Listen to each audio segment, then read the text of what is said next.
Hello and welcome back to Planescape Torment with me, Bernard. Alright. Okay, so we're here in the private sensorium and I'm hitting the wrong button still. But we're gonna have a look around here. So this looks a bit more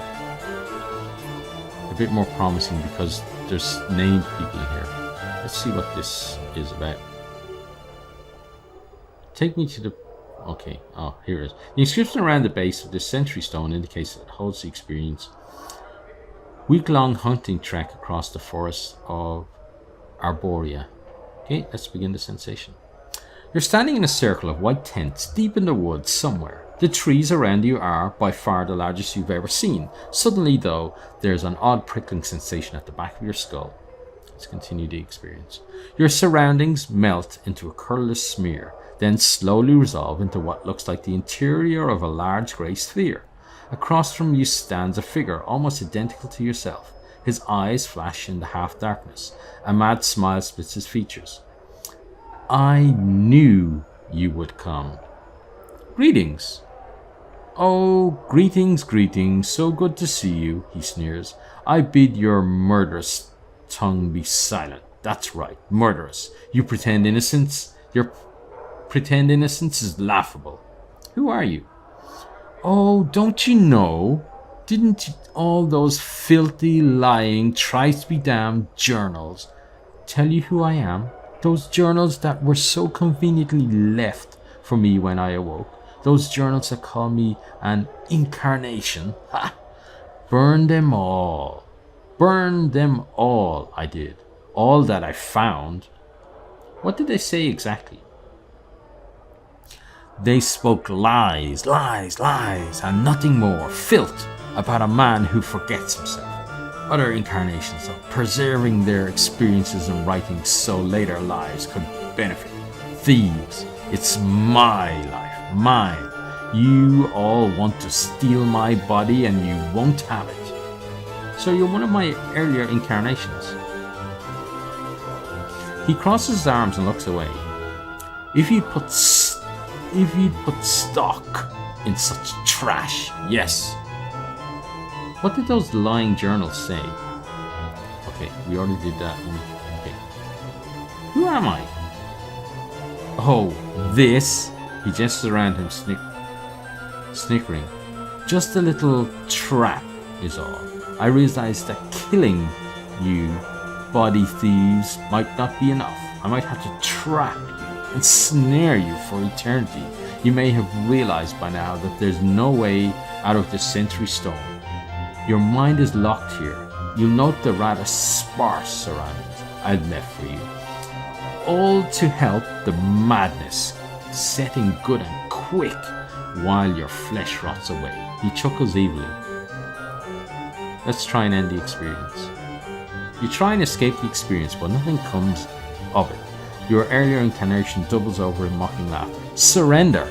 You'll never escape. You may as well lay down and wait to fade away to nothing. I am the only one who can release you, and that I will not do.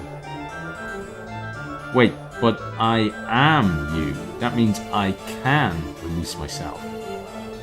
No, that can't. Stop! Let's try to release yourself by willing the trap open. Haha! Kicked your ass, buddy. Right, who else we got here? Sensei. Okay, they're not people that we want to talk to right now. Who's in here? All senseis. And we can't... Can we interact with that one? Oh, we can, yeah.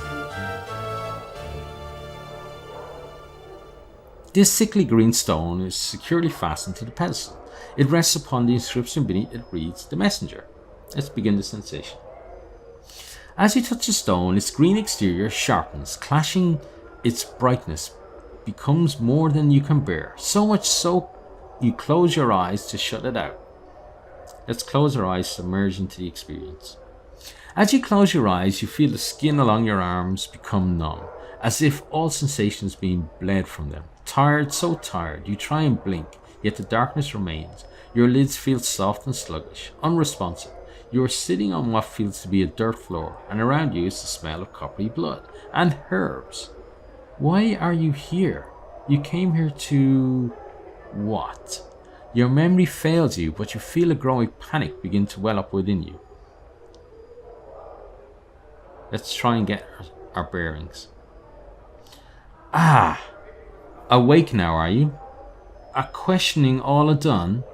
The voice is... it's an old woman's, okay. Ah! Awake now, are you? A questioning all done? The voice is an old woman's, thick and scratchy, as if it is trying to force its way past a thick layer of dust. Try as you might, you cannot open your eyes and see the woman, but you feel a shiver of fear. Something is wrong, terribly wrong. You try to respond, but all you can manage is a ragged croak. You can't feel your tongue and your eyes. What's wrong with your eyes? Let's listen. Now I see. I see me you did, I spoke you did, and pearly. So the price have you paid, huh? The crone sounds amused, then her tone drops sharply. No more of your questions now, you will listen, and will remember of my words. For in minding me, you shall live, she hisses. Nod if you are me, or if you hear me, or another bit shall I take. Let's nod. Remember me, traveller, remember me to a stone. Once of the pretty glimmers in your festive hall, use it like a cup, pour what you feel into it. And know this, remember me to a man who wears a skin of scars and tattoos, who seeks memories but has misplaced them. If smart he is, he will know the knowing of me. Tell him to find me, and if I am not to be found, tell him to come to the glimmer stone, and we shall speak, my precious man and I. The woman pauses, then hisses again. Nod if you are hear me, you ragged thing. Let's nod.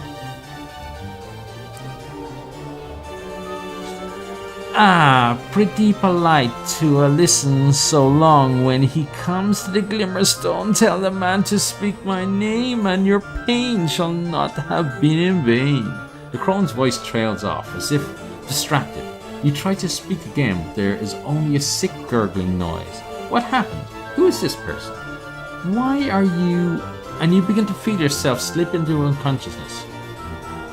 Rabble, Rabble, it is I. Updated my journal. There is silence. Rabble. My precious man. There's a slow shuffling of feet, and you feel a sharp pinprick in your left eye. You gasp, and suddenly, barely, you can see, with your one and only eye. You lie in a grey hut, upon a dirt floor, where blood, your bright red blood, has seeped into the surrounding grey dust. Your arms are gone, your legs have been hacked off at the knees. Yet, you feel numbed, and there is no pain, only fear. There is someone above you, someone looking down on you. Let's look up. As you look up through your bloody blurred vision, you see a horrid bluish grey face, grinning with yellow tusks. Ravel is pleased. Wondering I was if this messenger would make it, for weak he was when his bits were placed on my plate. She holds up a talon in front of you, and impaled on the tip of it is an eyeball, the right one. Yet to the festive hall he returned, it seems, and our time together has he shared, and now you have come. Success! Rabble, I have many questions for you. The crone shakes her head, your blurred vision seeing three images at once. Her greyish hair is like brambles, drifting down her shoulders. No, only time for answers does Rabble have, and she has no time to waste with your guess questions. Know this, and in the knowing grow strong. You must find me, my precious man. But how? I do not know. Updated my journal.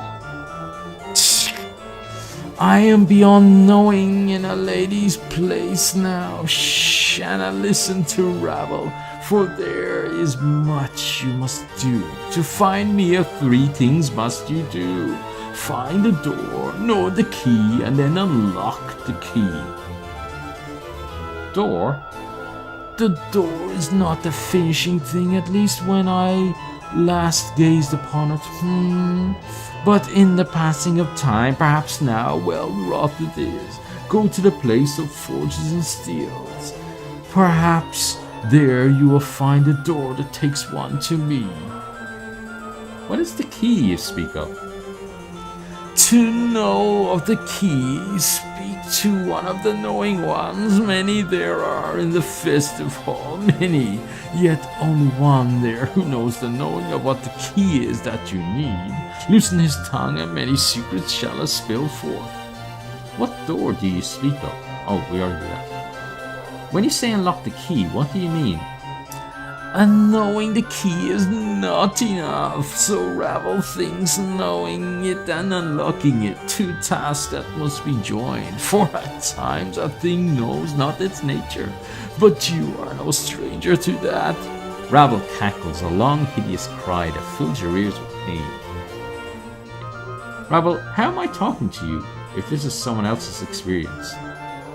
Of stones and experience telling will Ravel do, but not the telling of how she speaks to you now. She speaks smoothly. Many are the branching and twistings of Ravel, and many are her secrets. I need you, and I need you knowing of this.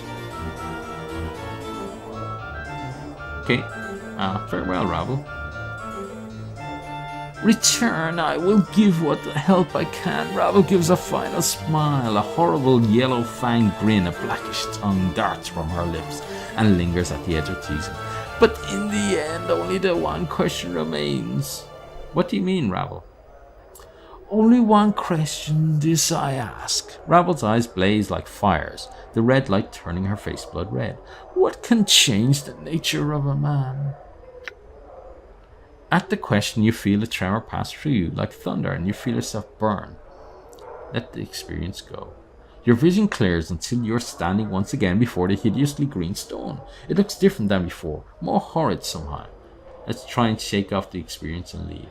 Okay, so let's see what journal update we got.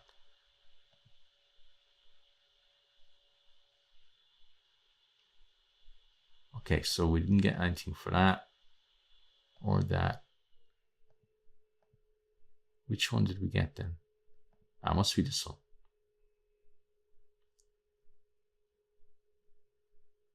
Okay, so I think we've done that.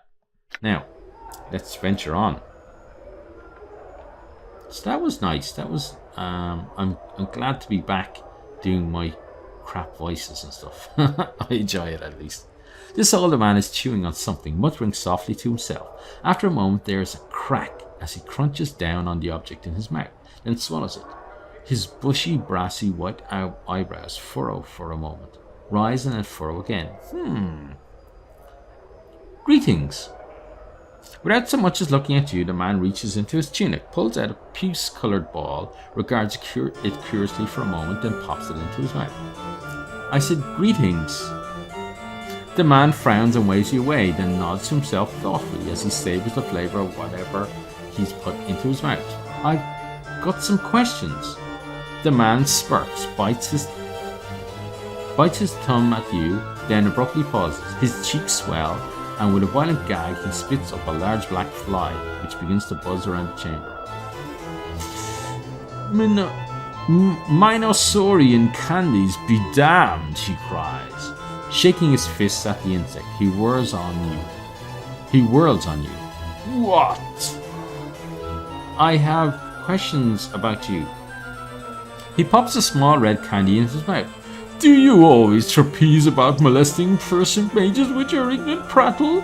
Babbling, blathering, chittering, chattering.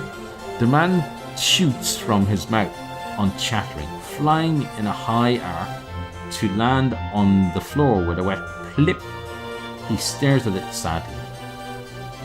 My question? It was so tasty too, he mewls. He suddenly looks up, snarling. Sorry! As you should be, you hiking dung beetle. Mages deserve respect, and bashers like you should know their proper place. He begins to jump up and down. Proper place, proper place. Calm down, I only mean to ask you some questions. I care not, you yeasty, witted pig nut. His eyes bulge out. He jabs his fingers at it. Now off with you, and do not return without being prepared to show the proper respect. Come bearing tribute, a gift. He suddenly draws close and whispers from the side of his mouth. Candies or chocolate would be nice, but nothing common, mind you. Bring something exotic. Now be gone. Wait, I've got this imported chocolate. I could give it to you as a gift. Oh? His demeanor changes in an instant. Very kind of you, very gentlemanly, may I see? Let's show him the chocolate quasit. He takes it from your hands. Oh, quite rare these are, most delectable. He bites off a large piece and tucks what's left of it into his tunic. I had some questions. He frowns at you, licking the last of the chocolate off his fingers. Who told you to bother me with inane questions? He stares at you accusingly. Come now, what is it that you wish to bother me with, or be gone? He fishes a malt ball from his sleeve and eats it. Who are you? I am Quill. He nods. He holds up his hands imperiously, as if to stop you from introducing yourself. And don't bother to introduce yourself. You must be the most insolent, annoying pest this side of Sigil that I've heard so much about. A true pleasure to meet you, and thank the powers it couldn't have waited until you had curled up and died, thereby sparing me the pain of being forced to banter words with you. I would gladly trade my formidable sorcerer's powers for but a minor enchantment that would pierce your thick skull and introduce at least the idea of manners. Manners? What about the chocolate I brought you? He opens his mouth to speak, fingers raised, and stops. You have me there, sir. He shrugs and eats another candy. As I thought, I had other questions. He rolls his eyes, indicating for you to continue with a wave of his hand. May I have some candy? What can you tell me about this place? You stand within the Civic Fest Hall in the exclusive, so very exclusive, until you shambled in, private censorian. Speak to the man at the Fest Hall's foyer. Splinters, should you have any more fatuous questions about the place. Let me ask you something else. What do you know of Rabble Puzzlewell? At the mention of her name, he swallows the candy he's sucking on with a loud gulp, wincing in pain. What to tell? Why tell at all? Such things, such tales are best left in dusty books and in the attics of old men's minds. Evil, such a name, and such dark tales swarm about it like flies on a corpse. Just the same, I need you to tell me. He rolls his eyes, plopping another candy into his mouth. She's a night hag, my boy, who came to Sigil all evil and cackles. She was alive with her shadow magic, ready to butt heads with the Lady of Pain. Barmy old hag, only succeeding in getting herself mazed. She's likely dead by now. Shadow mage? Yes. He seems uneasy about speaking of her. Dabble, no, not dabbled, but excelled in all schools of magic. She knew shadow magic, magic of illusion, and shadow substance. Shadows residues of dead things. How might I find her? Why would you ask such a thing? Are you mad? What could you possibly want with such an evil creature? She knows something about my past. Doubtful. She was mazed many centuries ago, gone, penned in the dead book she is. And even if you were somehow still clutching to life with her blackened blood tunnels, what could she possibly know about you? If she wasn't a spitting image of cackling evil, that is, and was even willing to help you. I just have to hope she's alive and will help me. By Lesh's 6 teeth and her swollen tummy, what a flickering candle of hope hurled into the howling winds of pandemonium that is. Flickering, flicker, whoosh. Don't be any more the fool than you need to be. I must still seek her out, whether she's dead or alive. So if she's dead, and she most likely is, then what is your plan, may I ask? You have everything all figured out, do you? Quell is just blowing words out of his pits. Nonsense, nothing. What do you plan to do if she's in the dead book, eh? I don't know. I'll figure something out. My, that's the best plan I've ever heard. Pure, blinding, white genius of an idea. No idea how to get into the maze, no idea how to get out, no idea what to do if she's dead, certainly no idea what to do if she's alive.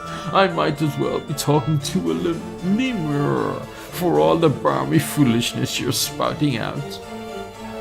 Can you tell me how to get to her maze? Lunatic madman, Addle Cove, have you not listened to a word I've said? She's imprisoned in an interdimensional maze for trying to best the Lady of Pain. That means she's at least 10 times as barmy as you and at least 100 times more powerful. She's also likely dead. Dead. Thrice dead, and if by some happenstance she isn't, she'll make you dead. I understand, but I really need your help. Can you tell me how to reach her or not? Quell goes quiet, chewing on his lip. After a moment, he fishes around in his tunic for a mint, then plops it into his mouth. You're serious? Serious now? Why so serious? So batter-bent, so mule-stubborn? He sighs. Well, born clueless, die clueless. Yes? Updated my journal. All mazes have portals. This much I know to be true. A way in, a way out. This is how the lady fashions them. I do not know the portal, its location, or even its form, but I am told its key is a piece of ravel. A piece of ravel? But if ravel is maze, then how am I supposed to... Then you'll have to make do. Find something that has ravel's taint in it. Mayhap. That is all I know. Oh, bother me no more about it. If you want to go pestering someone about something like that, go to the brothel of slating intellectual lust. One of the ladies there is bound to have met someone or known something that'll help. Thanks, I had other questions. Updated my journal. He rolls his eyes, indicating for you to continue with a wave of his hand. Let's ask again. Who are you?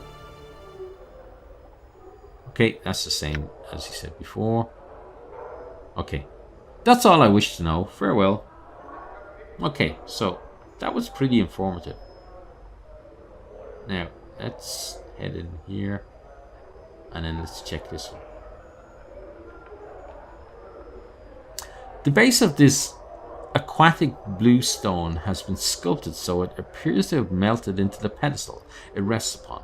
A stream of perfect azure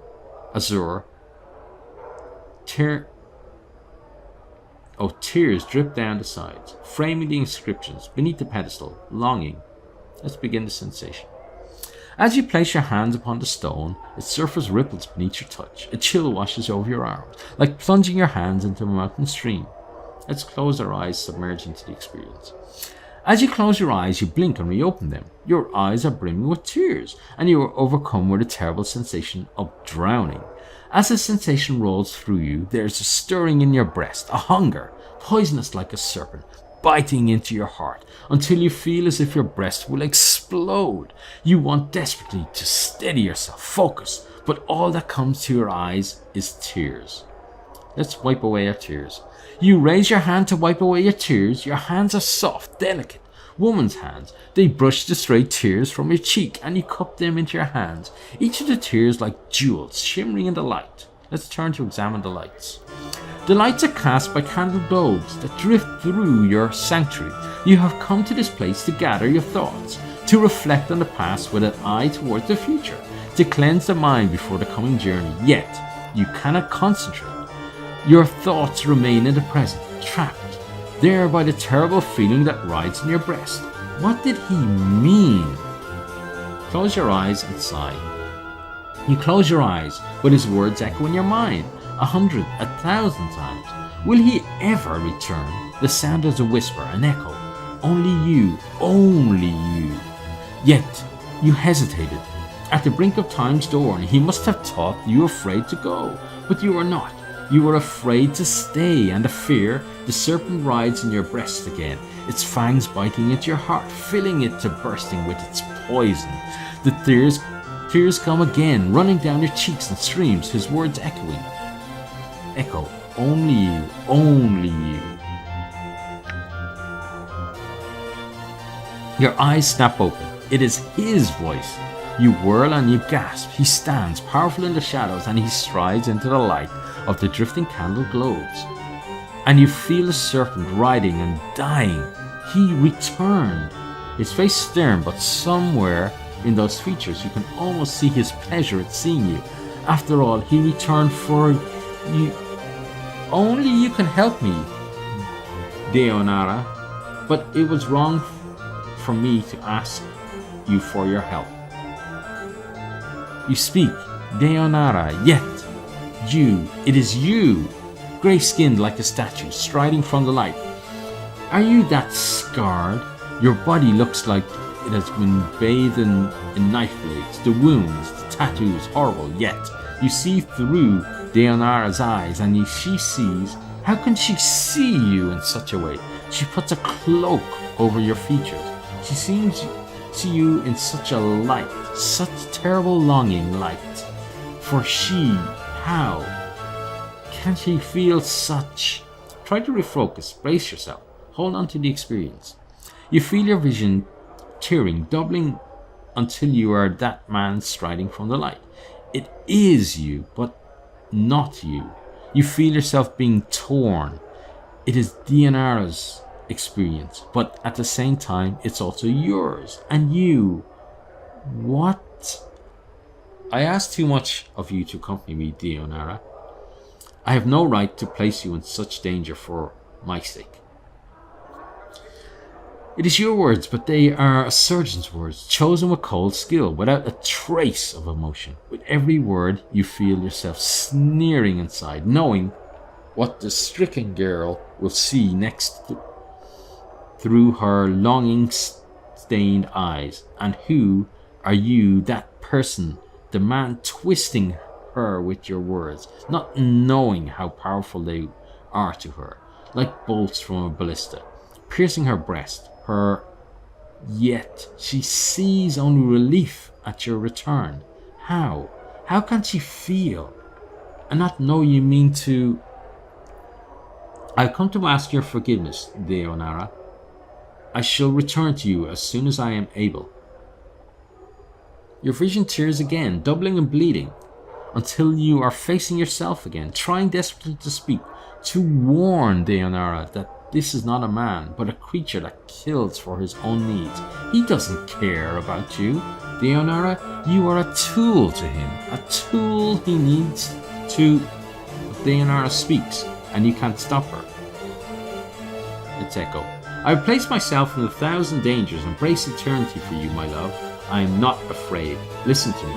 I will accompany you, though the planes themselves should bar. Though the planes themselves should bar the way, you feel yourself shattering, relief and satisfaction, his satisfaction at her words, knowing she would say them, always knowing, and her admission of love is like the slamming of a portcullis across your heart, trapped. She's yours, but you must be certain, so you drive the nail home. The way is dangerous. You will have to be strong, far stronger than you are now. Swimming through her mind, relief, the wave of relief, the end of longing, yet longing for him, more at his words, not noticing his manipulations. All you need to be is strong, and his path shall be as one with yours. Your thoughts are like fires, for you can be strong, stronger than he knows. You know no fear, you would die for him. I can be strong, my love, I will. Her words slide off him like water. The serpent in her breast, the one piercing her heart with its poison, has been replaced by this serpent in the flesh.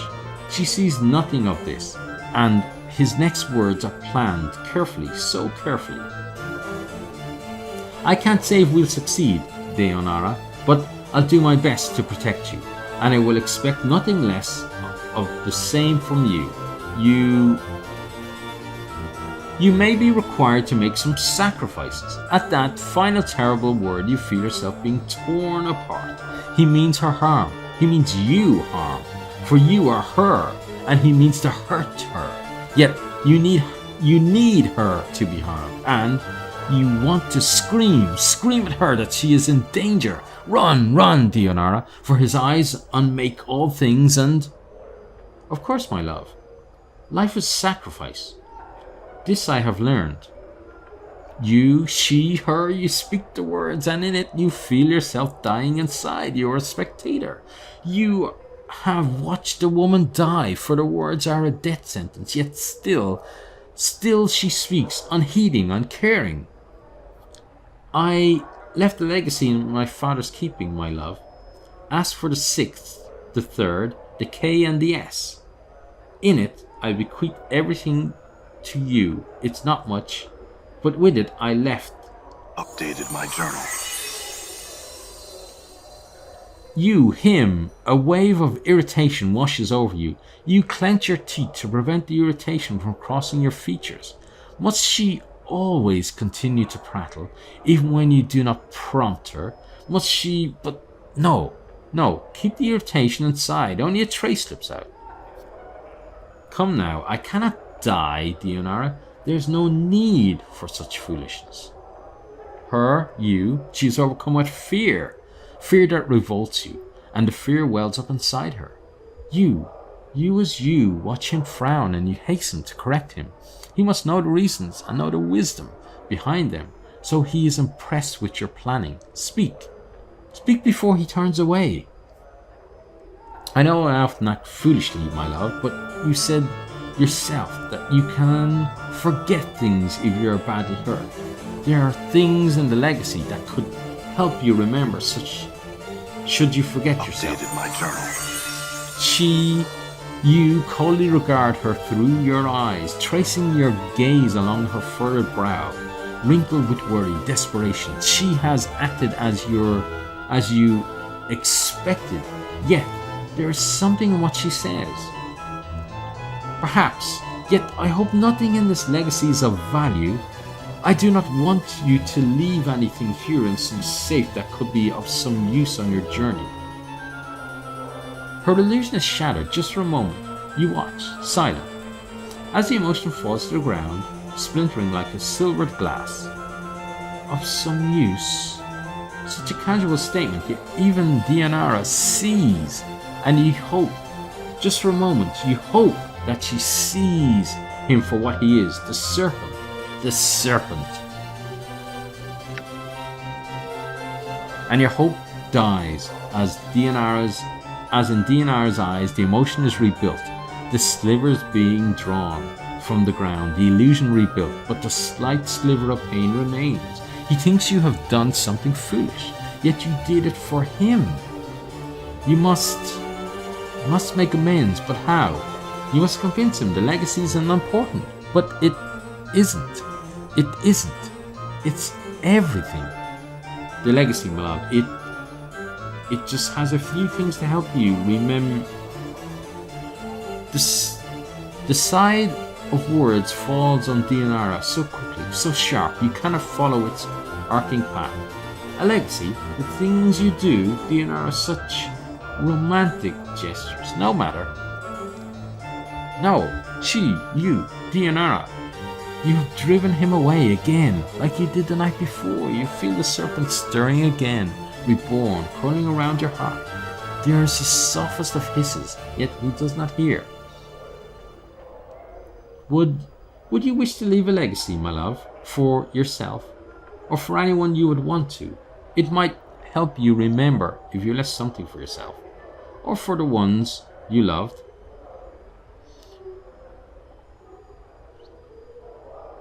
See, the word sighs falls again, terrible and swift, yet this time the illusion holds, and the serpent is cloaked. The serpent is cunning, and it shall not reveal itself until it strikes. A legacy for myself? Not likely. The things I would leave for myself would not be safe in some advocate's office, Dionara. But enough of this. I must leave.